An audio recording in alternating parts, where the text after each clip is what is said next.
Hello students, आज आपण 10th standard अल्जेब्रासाठी important HOTS questions for SSC board exam पाहणार आहोत. क्वेश्चन 1 काय दिला आहे पहा. A survey was conducted for 180 people in a city. एका सिटीमध्ये 180 लोकांचा सर्वे केलेला होता. त्यामध्ये 70 लोक पिझ्झा खाणारे होते, 60 लोक बर्गर खाणारे होते आणि 50 लोक चिप्स खाणारे होते. आणि या इन्फॉर्मेशनच्या आधारे आपल्याला पाय डायग्राम काढायची आहे. आता पाय डायग्राम काढण्यासाठी काय करावं लागेल, आपल्याला या फूड आयटमसाठी सेंट्रल अँगल काढून घ्यावा लागेल. आपल्याला फूड आयटम्स कोणते दिलेले आहेत, पिझ्झा, बर्गर आणि चिप्स. या फूड आयटमसाठी म्हणजेच या प्रत्येक कॉम्पोनंटसाठी आपल्याला सेंट्रल अँगल काढून घ्यावा लागेल. आता आपल्याला फूड आयटम्स दिलेले आहेत, नंबर ऑफ पीपल दिलेले आहेत. मग आपण प्रत्येक कॉम्पोनंटसाठी सेंट्रल अँगल काढून घेऊ. टोटल नंबर ऑफ पीपल आपल्याला दिलेले आहेत 180. आता या ठिकाणी आपल्याला अशा प्रकारे टेबल तयार करून घ्यायचं आहे. फर्स्ट कॉलममध्ये काय येईल, फूड आयटम्स. सेकंड कॉलममध्ये काय येईल, नंबर ऑफ पीपल. आणि थर्ड कॉलममध्ये काय येईल, सेंट्रल अँगल.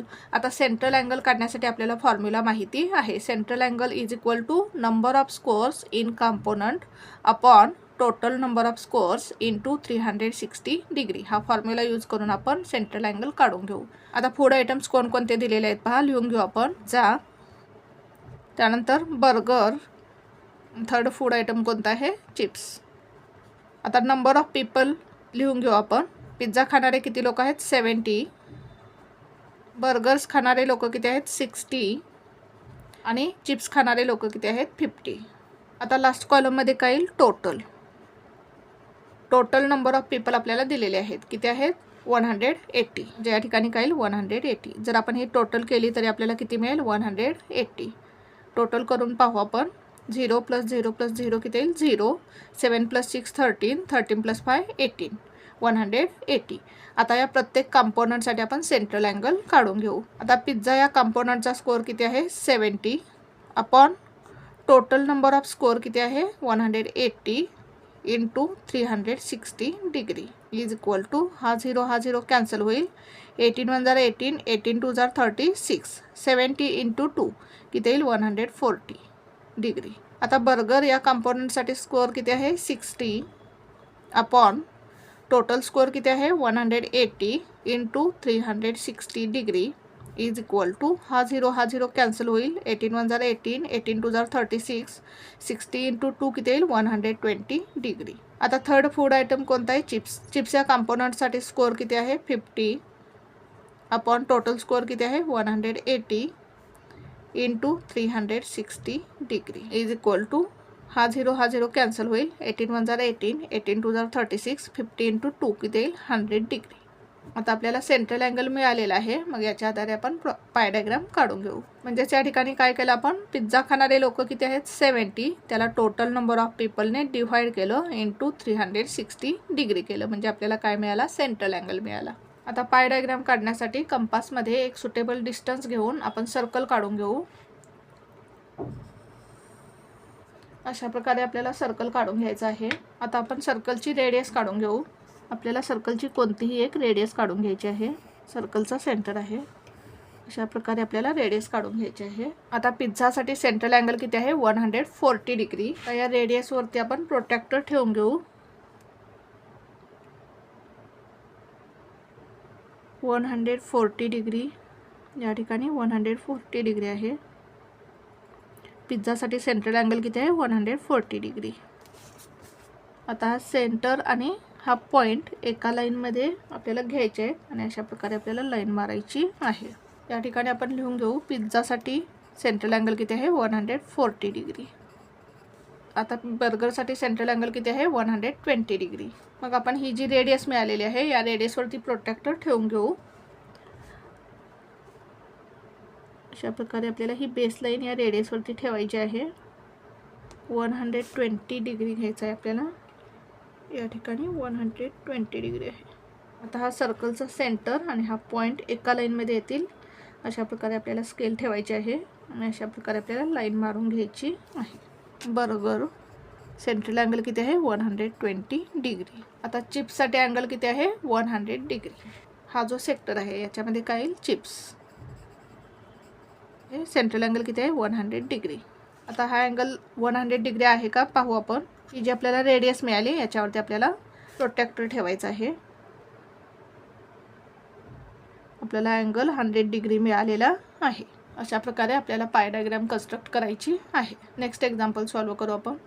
क्वेश्चन 2 काय दिला आहे पहा आपल्याला. In a mahila bachat gat Kavita invested from the first day of month ₹20 on first day, ₹40 on second day and ₹60 on third day. If she saves like this then what would be her total savings in the month of February 2020.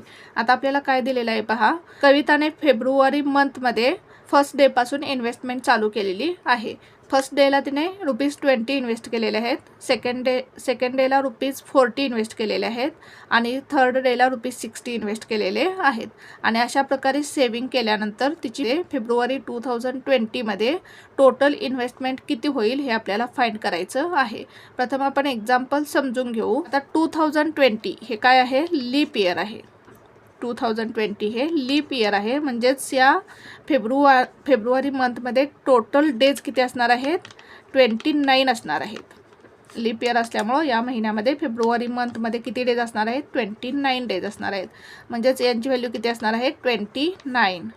आता पहिल्या दिवशी कविताने ₹20 invest केलेले आहेत, दुसऱ्या दिवशी ₹40 आणि तिसऱ्या दिवशी ₹60 इन्व्हेस्ट केलेले आहेत. म्हणजेच आपल्याला सिक्वेन्स काय मिळेल, 20, $40, $60 and so on dash dash dash.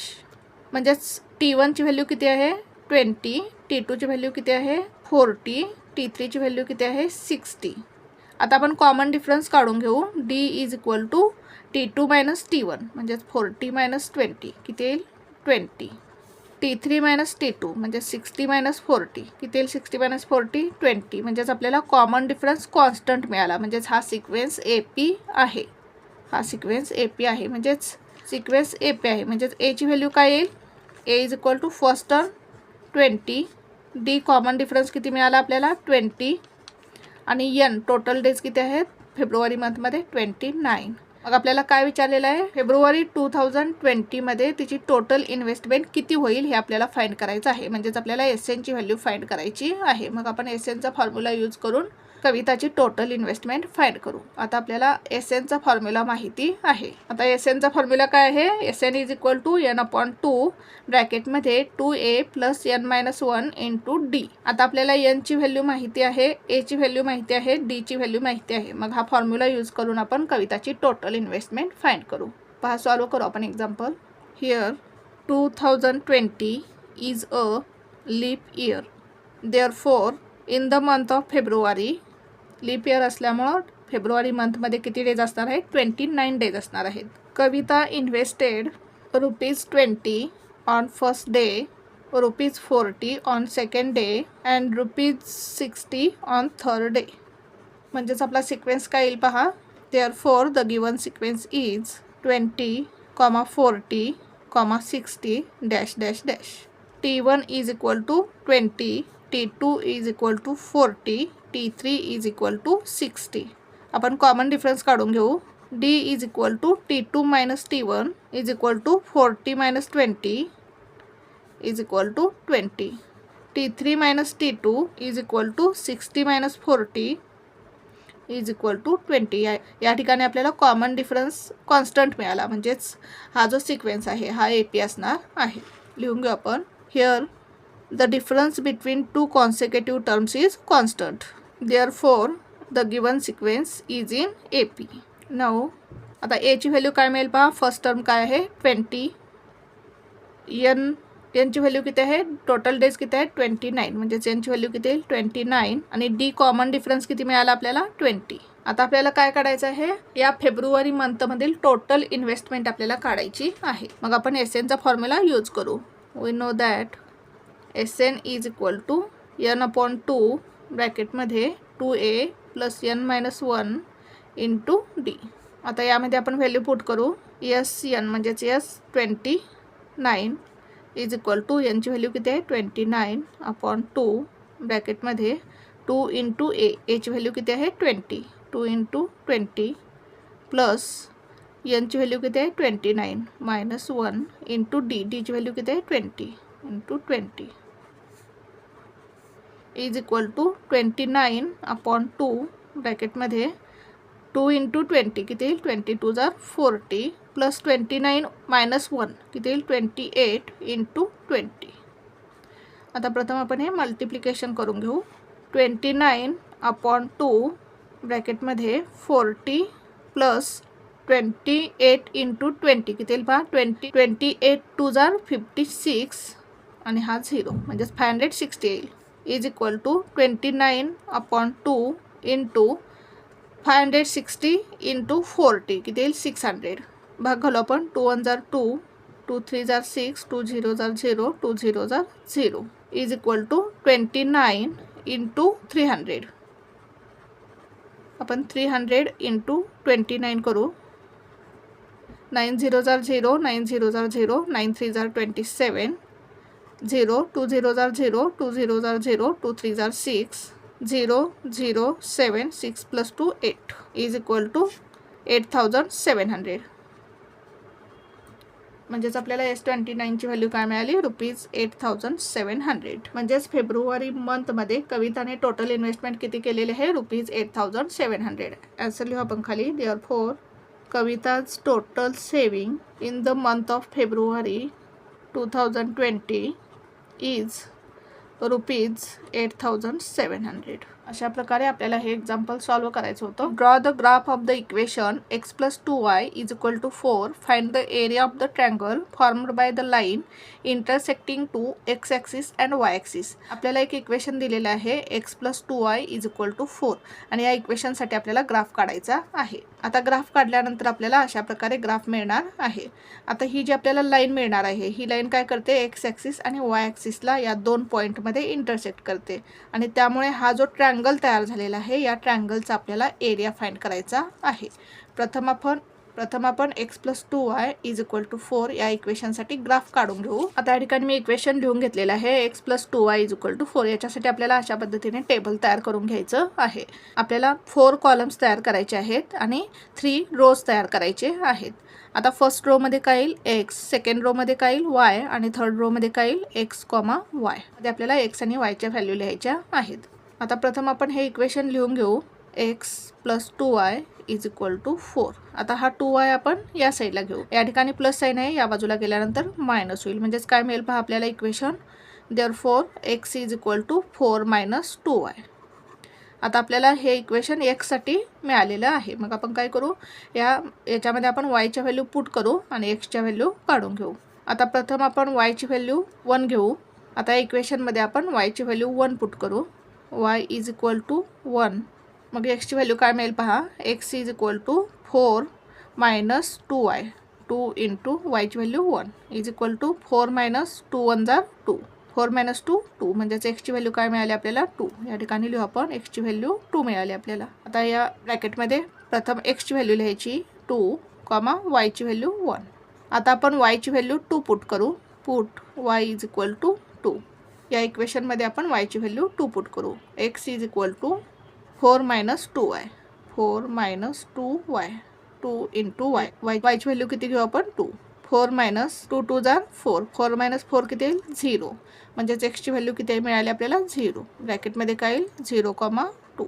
प्रथम x ची व्हॅल्यू लिहायची, नंतर y ची व्हॅल्यू लिहायची. आता आपण y ची व्हॅल्यू 3 पुट करू. Put y is equal to 3. आता या इक्वेशनमध्ये आपण y ची व्हॅल्यू 3 पुट करू. x is equal to 4 - 2y. 4 - 2 into y. y ची व्हॅल्यू 3 इज इक्वल टू 4 - 2 3 जार 6. 4 - 6 किती येईल -2. म्हणजेच आपल्याला x ची व्हॅल्यू किती मिळाली -2. या ठिकाणी लिहू आपण -2 -2, 3. आता आपण y ची व्हॅल्यू 4 घेऊ. Put y is equal to 4. या इक्वेशनमध्ये आपण y ची व्हॅल्यू 4 पुट करू. x is equal to 4 - 2y. 4 - 2 into y. y ची व्हॅल्यू 4. 4 - 4 2 जार 8. 4 - 2 4 जार 8. 4 - 8 किती येईल -4. 8 - 4 4, ग्रेटर नंबरचं साईन मायनस. म्हणजेच x ची व्हॅल्यू किती मिळाली -4. या ठिकाणी लिहू आपण -4. ब्रॅकेटमध्ये काय येईल -4, 4. आता आपण ग्राफ काढून घेऊ. अशा प्रकारे आपल्याला x ॲक्सिस आणि y ॲक्सिस काढून घ्यायचा आहे. या ठिकाणी मी x ॲक्सिस आणि y ॲक्सिस काढून घेतलेला आहे. आता x ॲक्सिसवरती राईट साईडला पॉझिटिव्ह नंबर्स घ्यायचे आहेत, लेफ्ट साईडला निगेटिव्ह नंबर्स घ्यायचे आहेत. y ॲक्सिसवरती वरच्या बाजूला पॉझिटिव्ह नंबर्स घ्यायचे आहेत आणि खालच्या बाजूला निगेटिव्ह नंबर्स घ्यायचे आहेत. आता फर्स्ट पॉईंट काय आहे पहा 2, 1. x ॲक्सिसवरती 2 आणि y ॲक्सिसवरती 1. एक्स ॲक्सिसवरती 2 आणि वाय ॲक्सिसवरती 1 म्हणजे पॉईंट या ठिकाणी येईल. सेकंड पॉईंट पहा 0,2 एक्स ॲक्सिसवरती 0 आणि वाय ॲक्सिसवरती 2 म्हणजे पॉईंट या ठिकाणी येईल. एक्स ॲक्सिसवरती 0 आणि वाय ॲक्सिसवरती 2. त्यानंतर थर्ड पॉईंट काय आहे -2,3 एक्स ॲक्सिसवरती -2 आणि वाय ॲक्सिसवरती 3. एक्स ॲक्सिसवरती -2 वाय ॲक्सिसवरती 3 म्हणजे पॉईंट या ठिकाणी येईल. फोर्थ पॉईंट -4,4 एक्स ॲक्सिसवरती -4 वाय ॲक्सिसवरती 4 म्हणजे पॉईंट या ठिकाणी येईल. आता आपण या 4 पॉईंट्समधून एक लाईन काढून घेऊ. अशा प्रकारे आपल्याला 4 पॉईंट्समधून एक लाईन काढून घ्यायची आहे. या ठिकाणी आपण इक्वेशन लिहून घेऊ. x + 2y = 4. x + 2y = 4. आता या ठिकाणी ही जी आपल्याला लाईन मिळाली आहे ही एक्स ॲक्सिसला आणि वाय ॲक्सिसला 2 पॉईंटमध्ये काय करते, इंटरसेक्ट करते. आणि या ठिकाणी हा जो ट्रायंगल तयार झालेला आहे या ट्रायंगलचा आपल्याला एरिया फाइंड करायचा आहे. मग आपण एरिया फाइंड करू. आता एरिया ऑफ ट्रायंगल = फॉर्म्युला काय आहे आपला 1/2 बेस इंटू हाईट = 1/2 बेस आणि हाईट किती आहे पहा. या ट्रायंगलचा हा बेस किती आहे 1 2 3 4 युनिट्स आहे. हाईट किती आहे 2 युनिट्स आहे. बेस किती आहे 4 युनिट्स आहे आणि हाईट किती आहे 2 युनिट्स आहे. हा 2 कॅन्सल होईल म्हणजेच काय येईल 1 × 4 म्हणजेच किती येईल 4 युनिट्स. म्हणजेच आपल्याला एरिया ऑफ ट्रायंगल किती मिळाला 4 युनिट्स.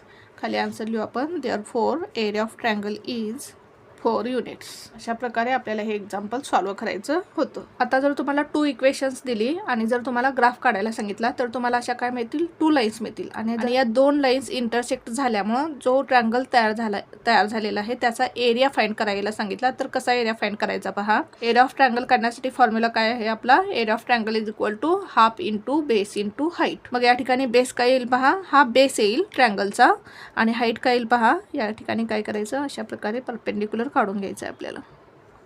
हा जो बेस आहे या बेसच्या अपोजिट व्हर्टेक्समधून परपेंडिक्युलर काढायचं आहे म्हणजे ही या ट्रायंगलची हाईट असणार आहे. मग काय येईल पहा area of triangle = 1/2 base into height = 1/2 base किती आहे पहा 1 2 युनिट्स आहे इंटू हाईट किती आहे पहा 1 2 युनिट आहे.